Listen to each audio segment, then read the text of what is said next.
Hey Felix, how are you? Hi, I'm really good. Looking forward to discuss Sarcophagus. Can you maybe briefly give a recap for the audience? For sure. So Sarcophagus is an on-chain dead man switch. And if you're not familiar with a dead man switch, it is a switch that is triggered based on inaction.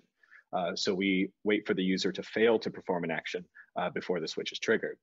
Its general purpose runs on Ethereum and Arweave. So we have a permanent data storage solution as well as a robust smart contracting solution. So yeah, we got a lot of different use cases for it: will and trust, political activism, emergency communication. But what we've done is over the course of the past couple of years is built just the base crypto layer to get this idea running and I guess mature enough for people to trust it with a couple of low value things for the moment. Mm-hmm. And how can the blockchain actually understand if one is a wallet owner or a blockchain operator is actually, I don't know, dead or unconscious? Yeah. So since it's a failure to perform an action, the user, when they create the sarcophagus or when they create the dead man switch, they set a time. And that time is then watched by our network of third-party node operators that we call archaeologists. But when that time elapses and that person has not yet filled out or has not yet talked to that contract via an on-chain attestation, that third-party operator decrypts the outer layer of the sarcophagus. So yeah, we use a network of decentralized third-party node operators to monitor each sarcophagi, and they are in turn compensated for doing so. Mm-hmm. Okay.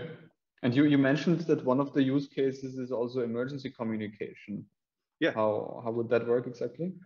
So right now, an example is I'm a big motorcycle rider. I love going upstate, and I would love to be able to share my GPS location with the world if something were to happen. Like if you don't hear the accelerometer in my phone going off for more than a couple of minutes, I'm probably on the side of the road somewhere. And I would love that to be sent to an emergency communication center. But also, I don't want that information to go completely public if I'm fine, right? There's no reason I want to put my GPS location out to the world with all this personal information. So in this case, it would be something like my phone fails to attest back to the contract through some mechanism like the accelerometer. The contract knows that if that happens for more than a couple of minutes, that they should send the communication to my emergency provider.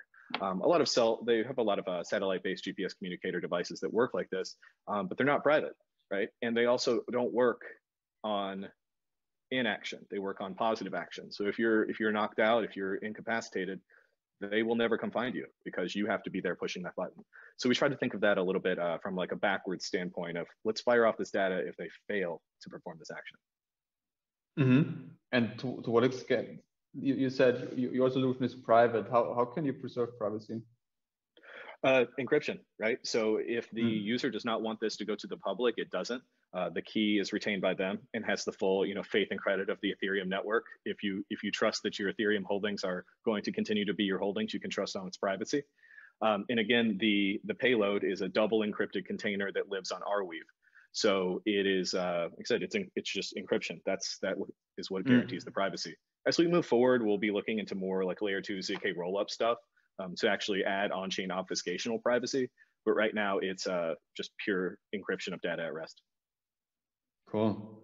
Yeah, I guess in this case, long-term sustainability is really important, especially if you want to maybe plan ahead for potentially even future generations, or you want to put your will even somewhere managed with Sarcophagus.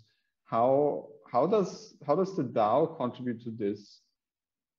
We don't have a company, we have a DAO. So the DAO is a coordination mechanism from the stakeholders, and those stakeholders then are able to vote one-to-one on future large initiatives. So we're not voting on changing the color of the logo, we're voting on which lab to distribute tokens to so that they can in turn build the software. We're voting on things like upgrading a contract from V1 to V2. Okay, so really interesting. Yeah, I'm looking forward to see where this is headed, and we'll potentially use it. Sounds good. Well, thanks for your time, and I hope you do use it.